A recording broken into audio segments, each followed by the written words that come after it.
la comida ultraprocesada cuando realmente empieza para los soldados, que nunca la intención fue que llegara al mercado, Sí. que esto fue para gente que tuviera un acceso a una enorme cantidad de calorías mientras estuviera en una situación En como un esa. ambiente bien limitado de recursos, sí. Y, Y que las pudieras comer bajo cualquier circunstancia, así es. y así fue que empezó esto. Nutritivo para la necesidad del soldado que estaba en combate. ¿Cuándo ocurrió? ¿Cuándo pasó? Que a pesar de que sabíamos que la biología humana no podía aguantar este tipo de comida ultraprocesada, decidimos aún así hacer esta comida ultraprocesada. El cuerpo humano, la biología humana, no está hecha y nunca estuvo hecha para poder consumir estas cosas ultraprocesadas. Eso no lo digo yo, lo dijo recientemente la gente de la FDA o un ex jefe comisionado de la FDA. Y lo dijo en uno de los programas más prestigiosos del mundo, 60 Minutes, sino el programa más prestigioso de investigación de los Estados Unidos. Lo dijo en la siguiente forma: Human biology was never intended to handle ultra-processed foods, dijo David Kessler. ¿Está exagerando o está diciendo la verdad? Hoy yo invité a alguien que, como creo que hemos hablado anteriormente, puedo decirlo, conoce la batalla en persona, además de como médico. Es una persona que sé que es empática al tema y que además de eso, pues, le importa el tema. Mari Joan, Todo bien, ¿y tú? Gracias. bien, ¿qué estás haciendo? Manteniéndome bien ocupada. Tengo como 2 trabajos a tiempo completo y un poquito más. Estoy en el hospital, estoy enseñando a las residentes, estoy educando en las redes, estoy atendiendo pacientes a tiempo completo, a la vez, ¿Y cómo tú vas a hacer todo eso? con mucha organización. Te tengo varias preguntas, pero además de eso, quiero felicitarte, porque sé que es un personal journey también. Igual que para mí, este tema ha sido un tema de toda la vida. ¿Alguna vez te has sentido como que left out o como que la gente no te presta atención por ser una persona que precisamente este es uno de los temas con los que tiene que luchar, con el tema del peso? ¿Has percibido eso en la industria de la medicina? No en la industria de la medicina necesariamente, pero a través de mi vida, en otros momentos sí, sí, particularmente en la niñez. ¿Y cómo alguien de tu nivel, ¿verdad? Y yo sé que tú no lo vas a decir, pero yo lo digo, tú eres una de las personas más inteligentes que yo conozco, además de tu preparación académica como médico. Has hecho muchas otras cosas, siempre te destacaste, fuiste residente y fuiste, ¿verdad? Como que las personas más destacadas allí. Eh, ¿Eso es algo que te afectó en tu carácter personal en algún momento? Yo diría que sí, y también puede haber sido muchas las razones del refugio en la parte académica y profesional. Pero con el tiempo uno va aprendiendo a asimilar las cosas y realmente ya no lo es. ¿Y qué hacías? ¿Hacías show off con tu intelectual? Embustera, seguro que sí, seguro que sí. Solo dejaba que mis resultados hablaran. Pues, es como que, ¿dónde están los que hablan de mí? Los que hablaron hace 800 años. Bueno, pero te ves muy bien, te felicito. Gracias. Buen trabajo. Sé que ha sido una lucha personal y yo sé que lo hemos hablado antes, pero es diaria la pelea. A pesar de que eres médico, a pesar de que eres internista, tienes todas estas preparaciones que tiene yo como 800 letras después de tu nombre. Y es impresionante porque sigue siendo una lucha y mucha gente no lo entiende No. como una lucha. No, piensa que somos changuitos. Y también piensas que que es una lucha que ni se puede meter con ella. Y la realidad es que no. Ay, Dios mío. Bueno, en mi caso yo odio cuando todavía el día de hoy, cuando a mí alguien me saca pero puedes rebajar un poquito más, engorda un poquito, a mí eso me pone. Todavía el día de hoy. Como que mire mi hermano, Como que, mano, yo lo sé. además de lo sé, es como que, ¿qué más tú quieres que haga? Porque ni más de café, tú sabes, o es que ya, o sea, yo hago 2 veces al día ejercicio, uso Zepbound, o sea, de verdad como lo mejor que he comido en mi vida. Pero ahí tú ves que también es como que la parte de verlo como algo estético, no lo ven como una enfermedad que tiene sus altas y sus bajas, que puede estar en remisión, que puede relapsar, que puede estar en, como uno dice, sus buenos y sus malos momentos. ¿Y cómo yo logro que la gente lo vea como tú? Tiene que ir a la escuela de Mira, medicina y estudiar los lo que tú has médicos estudiado. hemos tenido que aprender a verlo así. Eso no era, eso es un cambio de paradigma, eso no era la norma. He's learned that people who frequently drink sodas or eat ice cream or other sweet foods may be building up a tolerance, much like drug users do. That means the more you eat, the less you feel the reward. Y precisamente ese es mi hashtag en todos mis posts. La obesidad es una enfermedad. Hay que acostumbrarse. El cáncer es una enfermedad y lo tratas con tratamientos que incluyen, pues sí, medicamentos, cirugías, cambios de estilo de vida. Igual pasa con la alta presión, con la diabetes, con las enfermedades autoinmunes, es lo mismo. Es una enfermedad para toda la vida. ¿Tú crees que en algún momento lo vamos a ver así? Yo creo que sí, lo que pasa es que acá en el hemisferio occidental nos va a tomar más tiempo y nosotros estamos bajo la sombrilla de cómo sean los estilos de vida de Estados Unidos y aunque Estados Unidos también es el que ha movido toda esta farmacología de tratamientos contra la obesidad, y el resto del mundo se enfoca en política pública también, pero las utilizan. Yo creo que estamos más divididos acá. En esa conversación de verlo como algo estético, una falla que tú dices que es que tú no eres disciplinado, no disciplinada, o es que quieres ser así, es que eres un vago vaga, versus como sociedad verlo distinto. Y creo que nos va a tomar mucho tiempo, no sé si nuestra generación lo va a poder ver. ¿Por qué el ex jefe de la FDA, David Kessler, habla ahora y no habló cuando estuvo a cargo de la FDA? We change how this country views tobacco.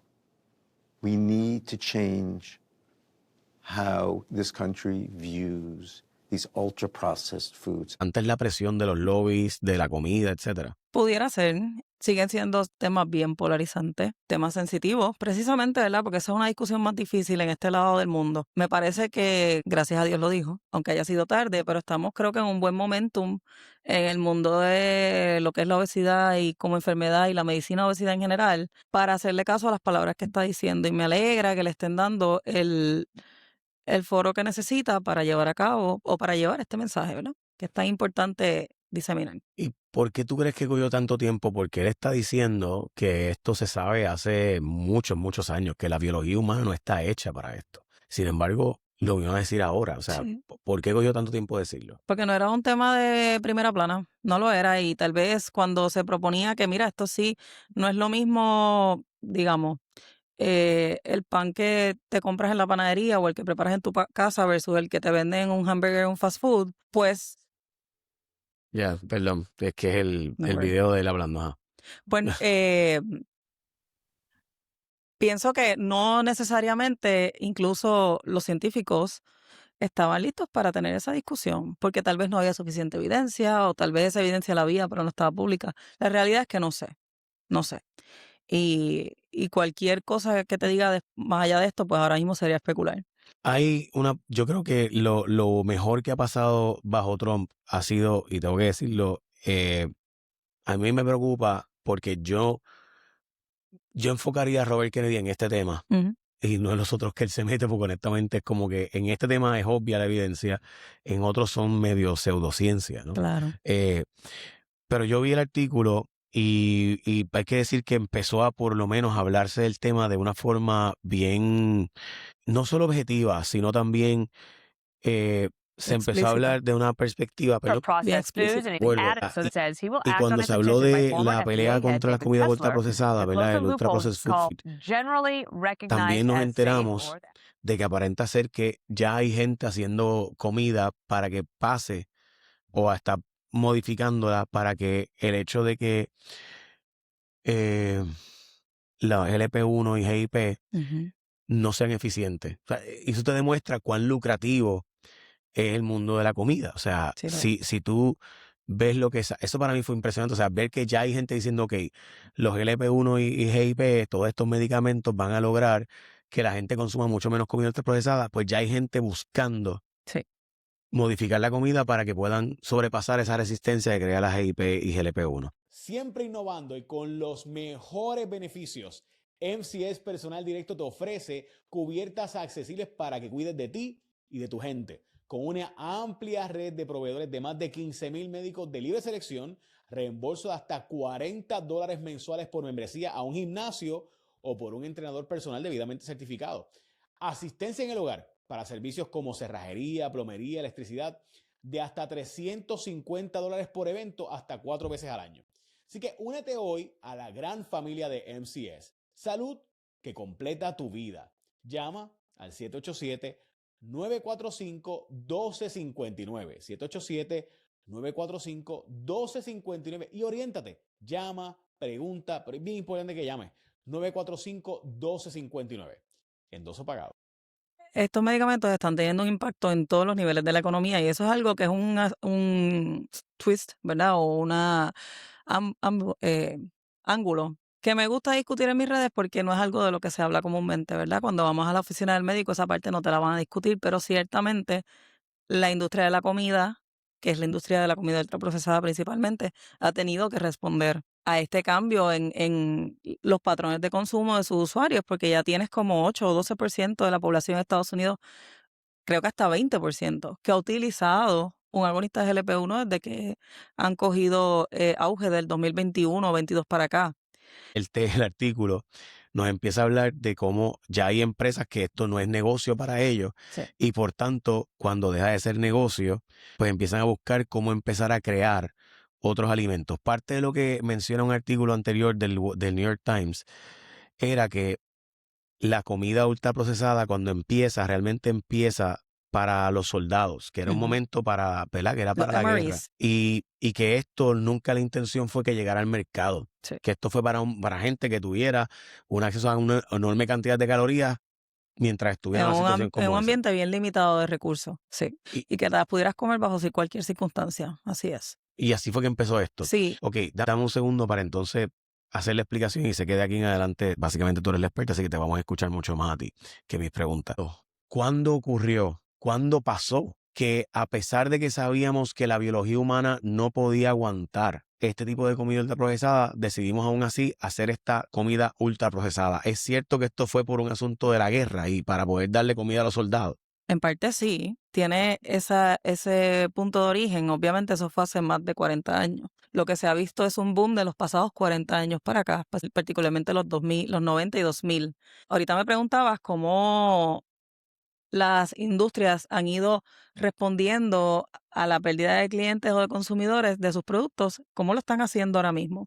Pues sí, están desarrollando sus estrategias para lograr alimentos que, aunque está el paciente en agonista GLP-1, cualquier tipo de tratamiento contra la obesidad, porque esto también pasa con cualquier intervención de cirugía bariátrica, esa persona todavía les compre su producto, todavía les dé ganas de comprar su producto. Y esto es bien efectivo para ellos porque ellos gastan decenas de miles de dólares, billones de dólares anualmente en marketing. Y el dinero lo usan para su marketing, lo usan para hacer product research, lo usan para ingeniar todos estos productos de una forma que ellos están seguros de que cuando sale al mercado es un producto que va a ser exitoso, que se va a vender. Ese tipo de enfoque agresivo y esa cantidad de presupuesto para nada existe para difundir, por ejemplo, información como la que me preguntabas ahorita de David Kessler. O sea, eso es una información que es de interés público, de dominio público, ciertamente, y no se mercadea con la misma agresividad que lo que hace la industria de la comida. Para nada, para nada. Si te fijas, los alimentos reales, o sea, los alimentos que son no procesados o mínimamente procesados, rara vez necesitan mercadeo.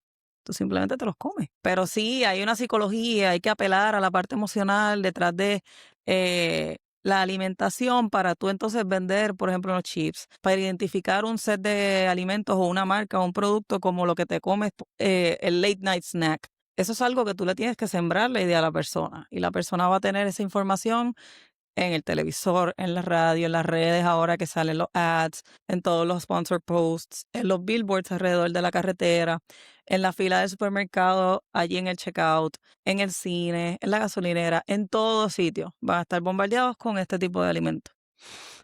Y la idea de estos alimentos era básicamente poder tener alimentos para cuando el guerrero tuviera una Sí. necesidad de comida de último minuto. Sí.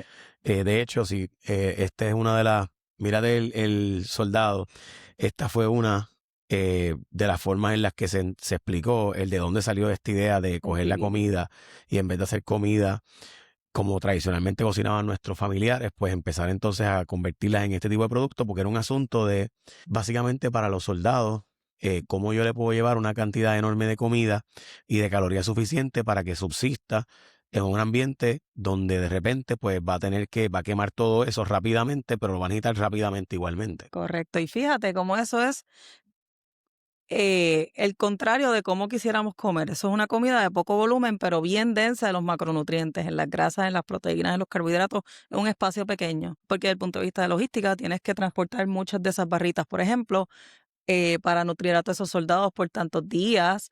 Tiene que ser algo que es fácil de consumir, que te lo puedes llevar en el bolsillo, que no tiene que estar refrigerado, que no lo tienes que calentar, que no hay que acompañarlo con nada. Así que se vuelven algo conveniente. claro, nutritivo para la necesidad del soldado que estaba en combate, cuando luego entonces después de la guerra lo traducen lo que son los TV dinners, que es más o menos el mismo concepto.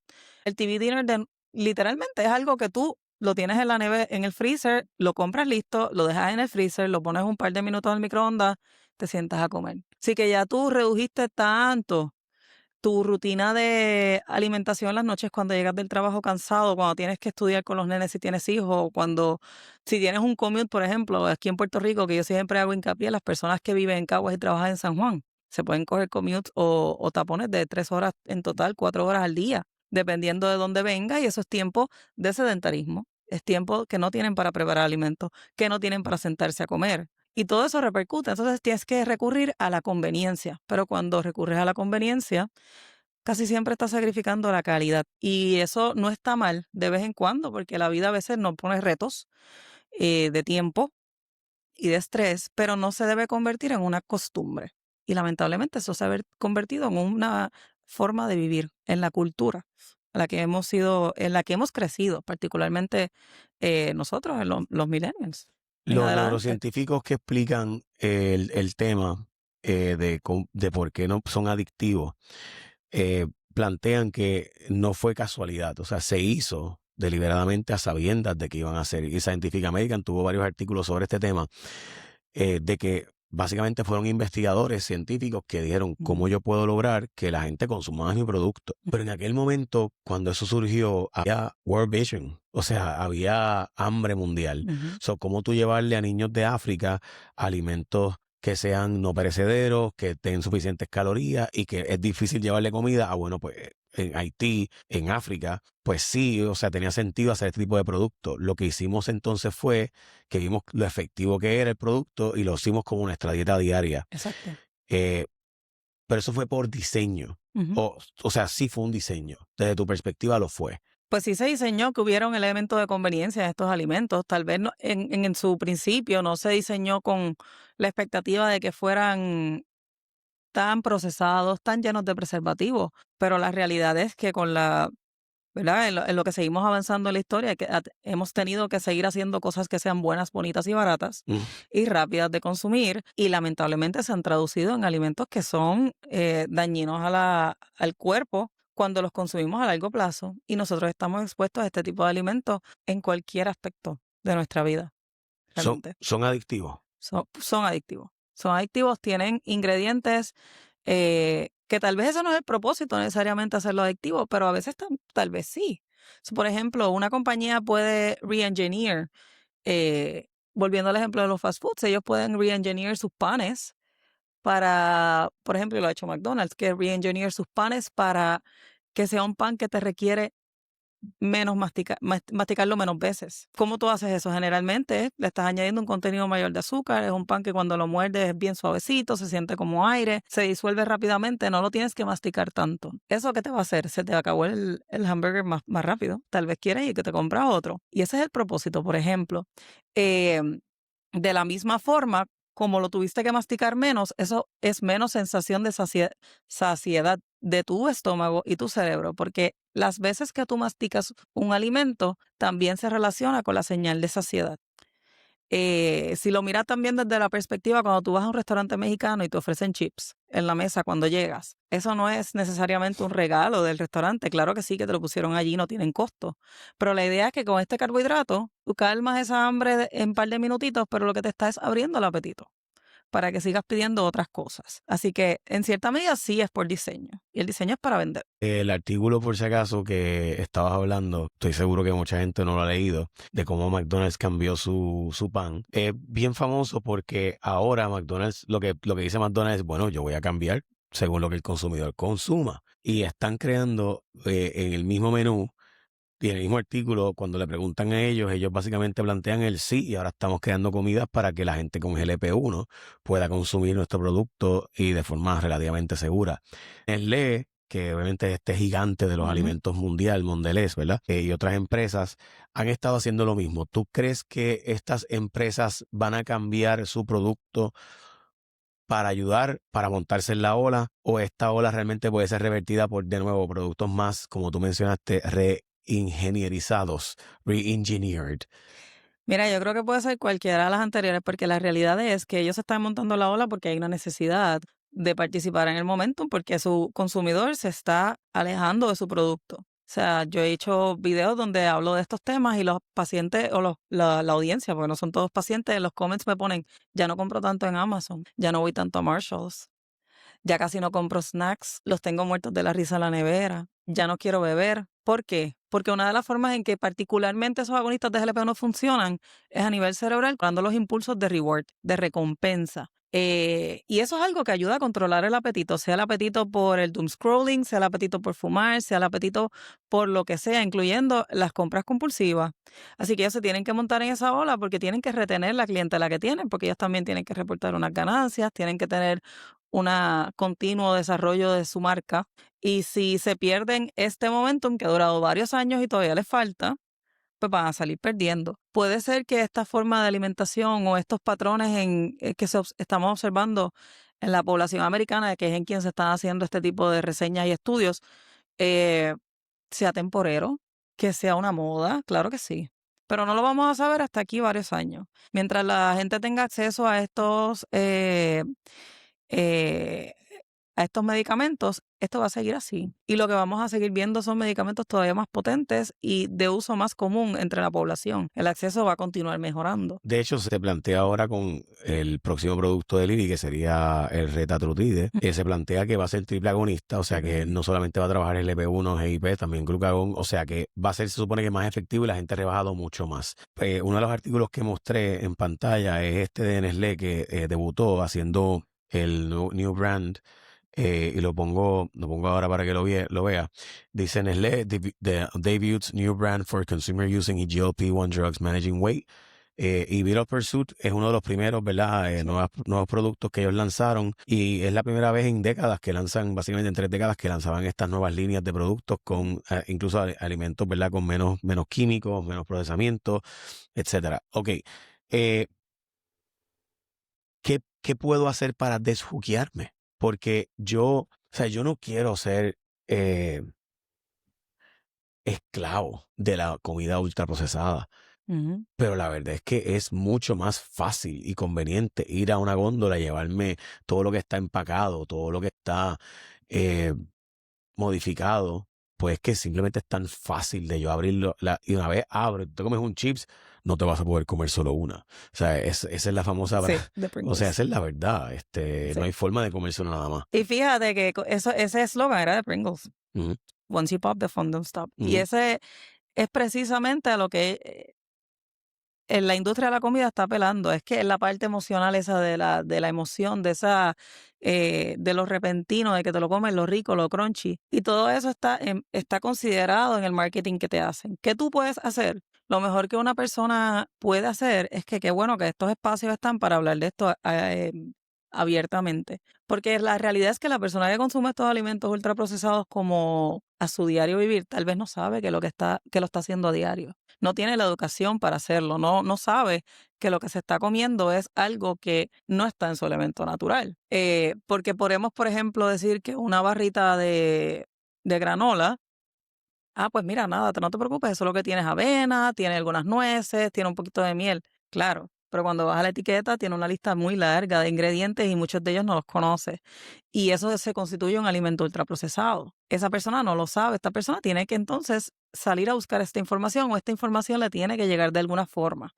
A nivel personal, ¿qué más debe hacer él? Pues mira, la realidad es que a veces hace falta, como decía en la entrevista de 60 minutos, tú tienes que definir tus prioridades. ¿Cuáles son tus prioridades? Si tu prioridad hoy, si tú quieres alimentarte mejor, o sea, sí o sí tú tienes que empezar a dejar de comer afuera. Y no es que tú elimines el comer afuera, pero lo tienes que limitar. No puede ser el día a día. Por lo menos no los fast foods, no los restaurantes de cadena. Porque estos son donde predomina el alimento ultraprocesado, porque son los ambientes de comer bueno, bonito, barato y rápido. Y ese tipo de Además que se compra el producto en una gran cantidad precisamente Claro. para poder almacenar y abaratar el costo. Así que Claro. tienes que ser ultraprocesado para poder funcionar. Claro, y si tú no entiendes todo ese entorno, si tú no entiendes toda esa cadena de producción, es un ciclo gigante. Si tú no entiendes eso, pues tú no tienes por qué sospechar que lo que tú te estás comiendo no es tan saludable como pudiera ser. Ciertamente, Incluso los dueños de restaurantes tal vez no saben que los ingredientes que están comprando son ultraprocesados, aunque hacen platos muy bonitos,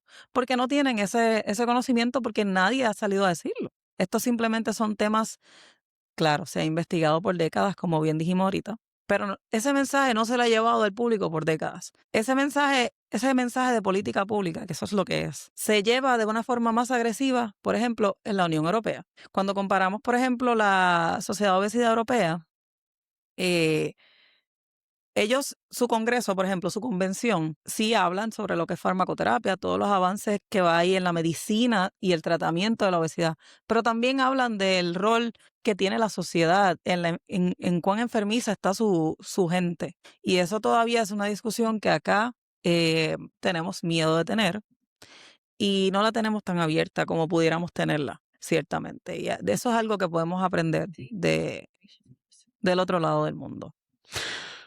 Hablaste de Europa y precisamente es la próxima pregunta que te iba a hacer, y es que hay múltiples artículos de este tema Ujú. y uno de los artículos más importantes que hay sobre este tema precisamente es cómo el producto en Estados Unidos es extremadamente más procesado que en Europa.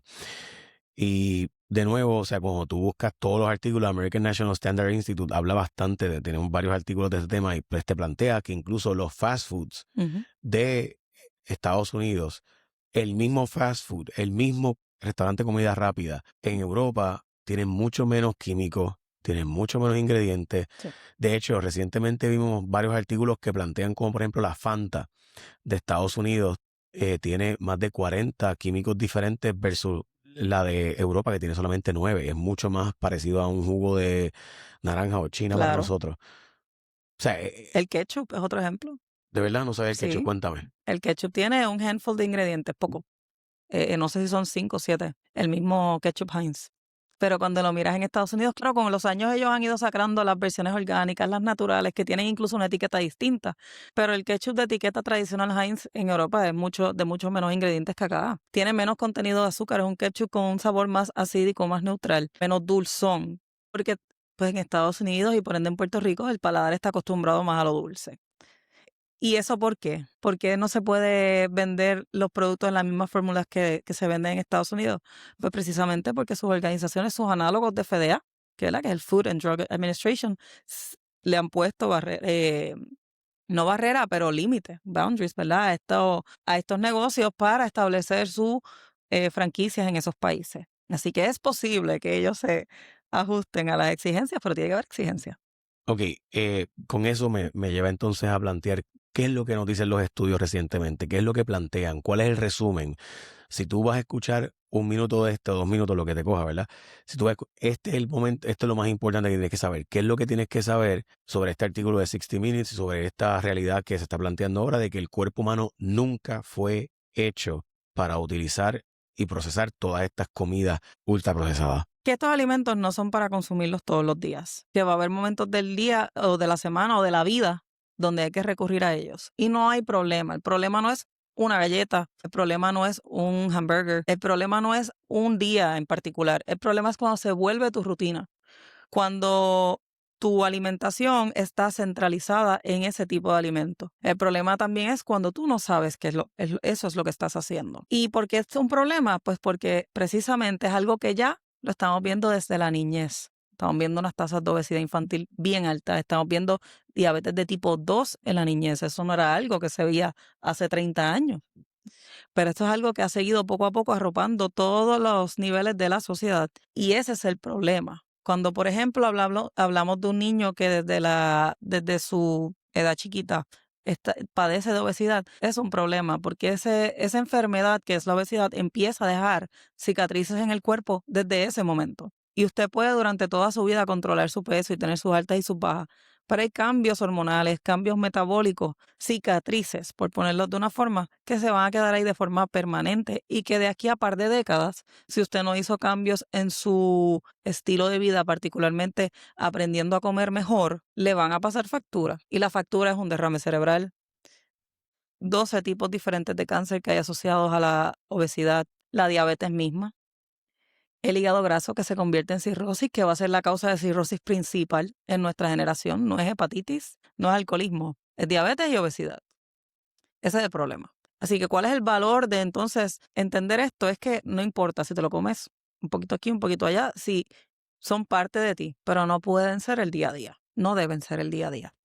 ¿Cuánto es un número razonable de exposición a ese tipo de alimentos? Pues mira, la realidad es que no te puedo decir que haya un número en particular, pero ciertamente que la mayoría no debe ser, digamos, qué sé yo, un 10%. Y ahí estaría yo siendo también... 120 es el número que yo he escuchado mucha gente decir, como que trata de evitar que 8 de cada 10 comidas sean no ultraprocesadas. Si vas a comer cosas ultraprocesadas, que sean no más de 2 de cada 10 que te consumas. Ese es el número Y eso es bien poco. Entonces, si nosotros pensamos, ok, pues déjame ver qué yo me comí. Digamos alguien todo es que... ultraprocesado, casi todo. Pues, pero por ejemplo, digamos alguien que trabaja en Juncos y que vive en Juncos y trabaja en San Juan. Esta persona pasó por el servicarro de, digamos, Burger King por la mañana. Se compró un sándwich, y lo compró en combo porque quiere ahorrar dinero en lugar de pedir cosas aparte. Tal vez lo pidió con agua, pidió el café, le vienen los hash browns. Es algo predominante en carbohidratos, es un carbohidrato ultraprocesado, tiene el carbohidrato del hash brown. La relación carb a proteína es bien poca. Esto es una persona que se comió todo eso, se siente bien lleno ahora.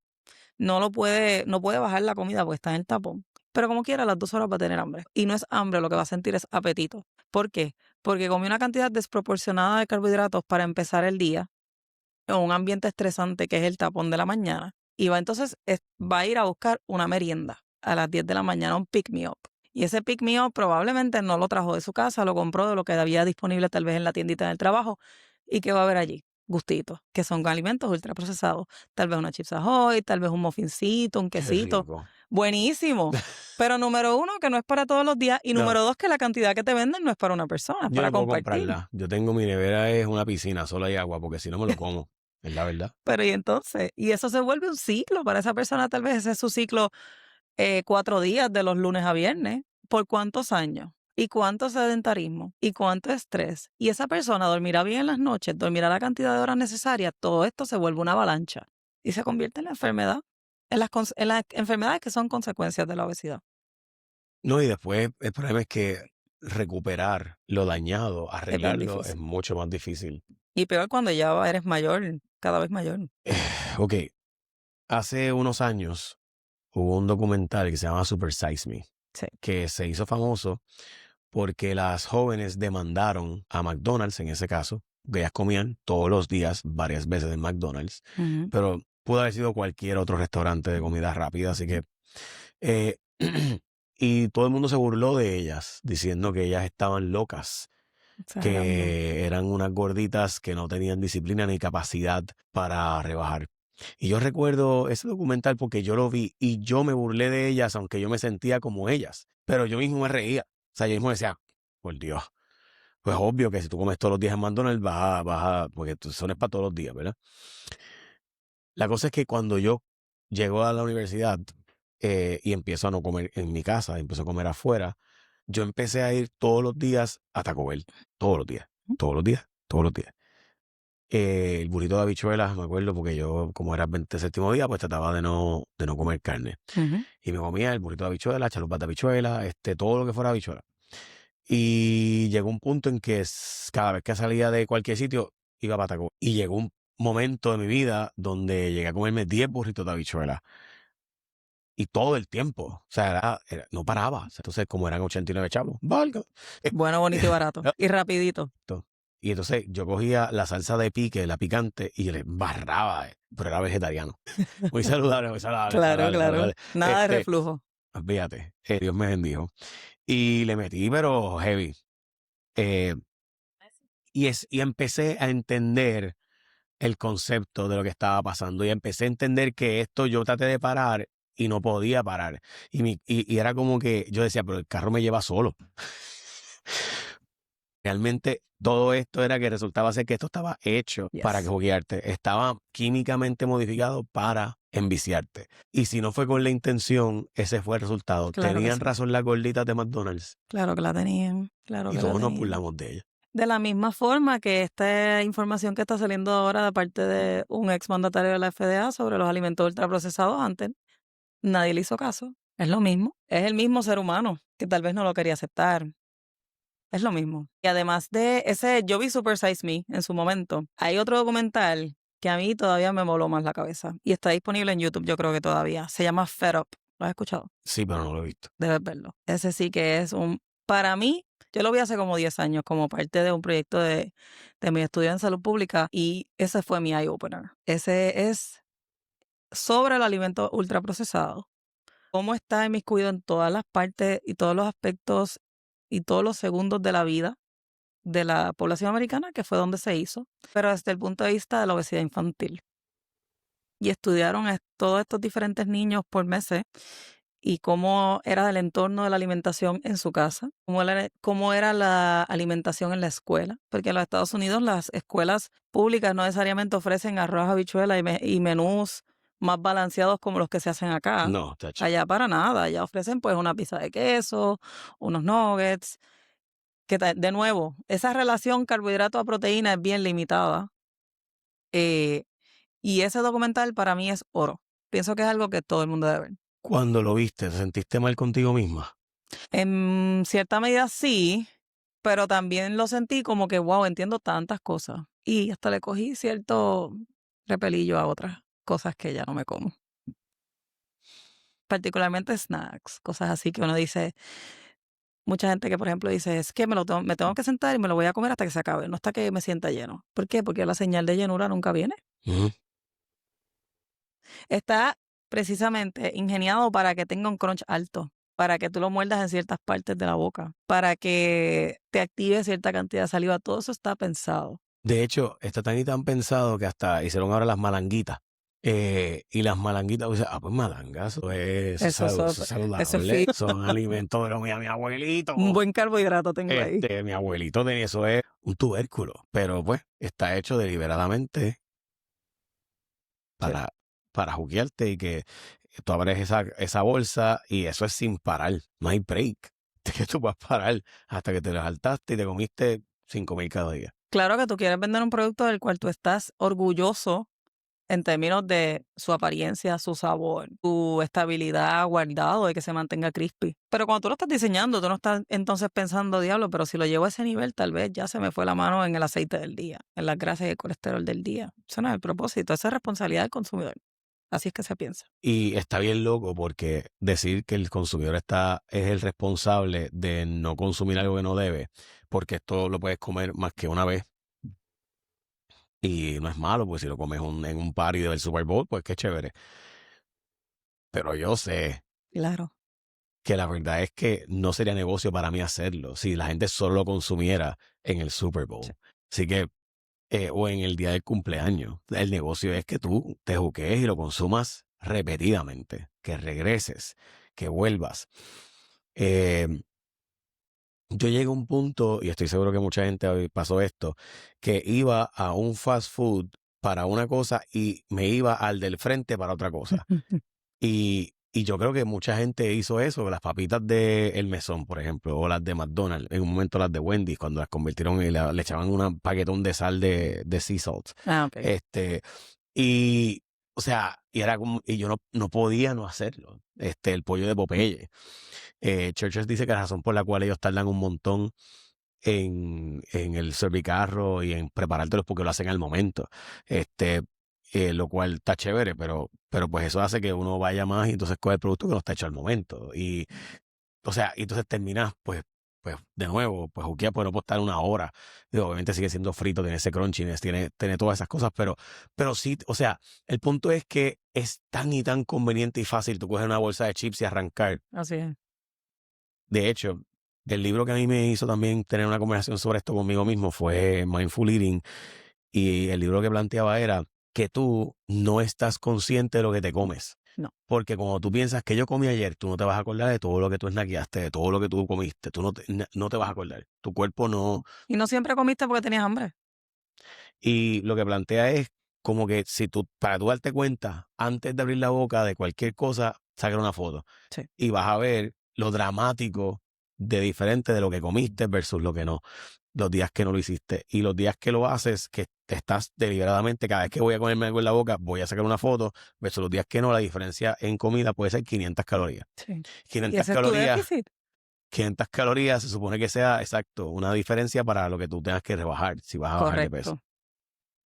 Parte de las intervenciones o estrategias que hacemos, que yo hago con los pacientes y también el nutricionista cuando estamos comenzando, es precisamente desarrollar ese awareness o esa conciencia de qué te estás comiendo los próximos 7 días. Porque vamos a virar para atrás, a repasar, y no por obsesionarnos con lo que comiste, sino para enseñarte que lo que te comiste, si estaba bien balanceado, si no lo estaba, y de ahí ayudarte a derivar mejores hábitos. Otra cosa también importante que le digo a los pacientes, y esto yo me lo aplico. Si no sabes qué hacer o qué pedir, todo el mundo hace compra, todo el mundo ha ido a un supermercado. Piensa en la teoría del perímetro del supermercado. El perímetro del supermercado te sirve para comer en tu casa, para hacer compra, para comer en un fast food o en un restaurante. En el perímetro del supermercado están los alimentos perecederos, los que necesitan estar refrigerados, las cosas más frescas, las carnes, los lácteos, los huevos, los vegetales, las frutas. Claro que sí, que también hay neveras con helados y otras cosas, pero fíjate que los helados generalmente están en los pasillos, pero en el perímetro están las cosas frías, verdaderamente de nevera. En los pasillos, entonces, tienes las cosas procesadas. Tienes el pasillo de los panes, el pasillo de los chips, de los refrescos, de los arroces, de los bizcochos. Ah, doctora, pero tenemos el pasillo donde están las habichuelas. Cierto, eso es cierto. Para que tú veas que no es todo, no solamente está lo procesado de los pasillos, pero si tú quieres de una forma fácil, sin tener que aprender a mirar cada alimento individualmente, de saber qué comer para comer menos procesado, piensa en la teoría del perímetro del supermercado. Yo tuve que bajar la aplicación de Bobby Proof. ¿Sabes lo que estoy hablando? Sí. Hay una aplicación, se llama, no es por la promo, pero pues es buena. Ujú. Bobby Proof para ver las cosas que cuántos productos tienen. El problema es que casi nada, casi todo tiene algún producto que él te dice, como Sí. que mira, pues. Y entonces la cosa es que Bobby, por si acaso, es un sujeto que tú coges tu celular, usas la aplicación, le pones y escaneas ¿verdad? El barcode de ese producto y te dice los productos que tiene y te dice Como un rating. te dice este producto tiene esto y esto y esto y te da un rating de esto seguro, esto no. Pues en una él se puso a subir a sus redes sociales en unas vacaciones lo que estaba comiendo y la gente lo destruyó porque estaba comiendo cosas ¿verdad? Que no eran necesariamente del todo de lo que era su prédica, ¿no? Claro. Y entonces él dijo, yo puedo comer esto una vez al año, Así. una vez cada unos cuantos meses. El problema de los productos ultraprocesados no es consumirlos una vez al año o una vez al mes o una vez cada 2 meses. El problema es, y él habló ahí del 80-20, Ujú. de Glucose Goddess dice lo mismo. Por ejemplo, ella plantea que también el orden de los procesos es importante. Si te vas a comer primero, siempre come primero la proteína, Siempre. después entonces al final es que entonces te coma proteína, fibra, etcétera. Y entonces al final es que consuma el carbohidrato.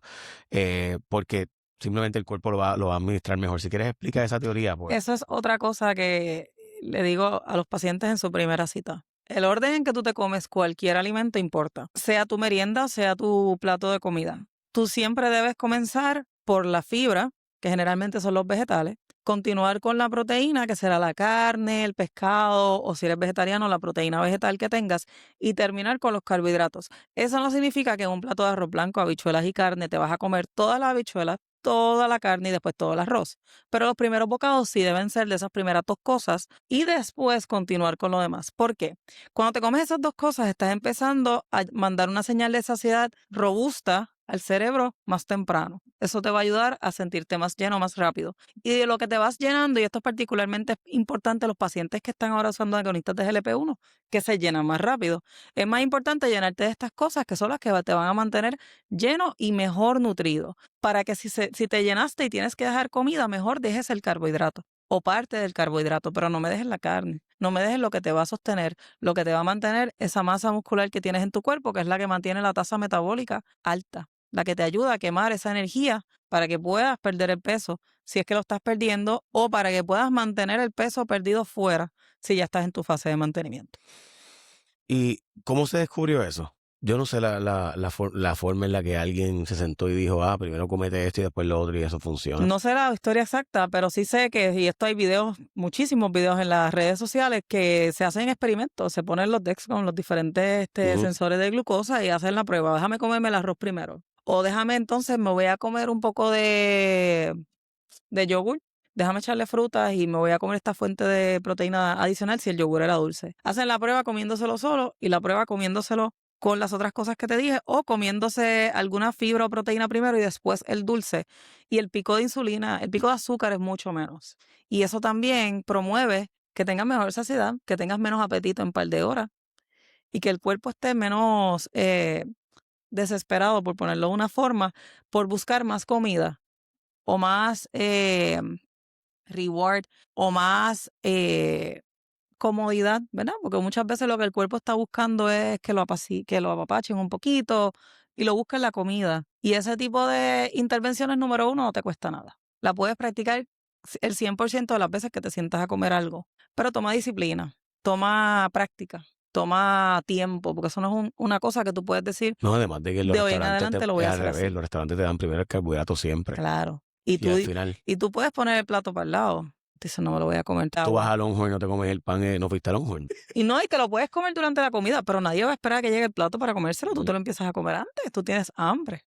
No, además que sabe bien bueno. Sabes que una de las cosas, otro ejercicio que hago con los pacientes es que nos sentamos en esa primera consulta y yo les digo, ok, ¿te gusta comer en algún fast food? Dime una comida de fast food que te guste mucho. Y vamos al website del restaurante que sea y como quien dice, practicamos la orden y vamos sumando calorías, carbohidratos, grasa. Y le abre los ojos también a que yo no te estoy diciendo que no te lo comas, tú ve y cómetelo, pero no me hagas un hábito de esto porque mira cuánto te está costando. El día que yo vi que yo estaba fuera de control fue un día que me comí los 3 furlong, pero de Subway. Pero el día que yo dije, anda, o sea, esto no hay break de yo poder rebajar, fue el día que vi que el Molten y el Paradise serían 5,000 calorías. Yo dije, wow, yo me comí un Molten completo un par de veces. O sea, tú me comí lo que se supone que en 3 días en un plato que ni me llena. Que ni te Y llena. en mi caso no me gustaba mucho, a mí me gustaba más el Paradise. O sea, que es casi lo mismo. Entonces te lo comes y no necesariamente te sientes bien después. Al revés. Te acuestas a dormir esa noche, no hay Pero es tan rico esos 3 minutos. esos 3 minutos, exactamente. Esos 3 minutos son un Pero ahí está vuelo a las lo estrellas poderoso sin de escala. esto también, la parte emocional y cómo eso llena un vacío emocional que hay, por la razón que sea. Es una herida que puede tener las décadas que sea, los años que sean. Uno está buscando confort. Y la comida no te dice que no. Wow, la comida no te dice que no. Qué fuerte.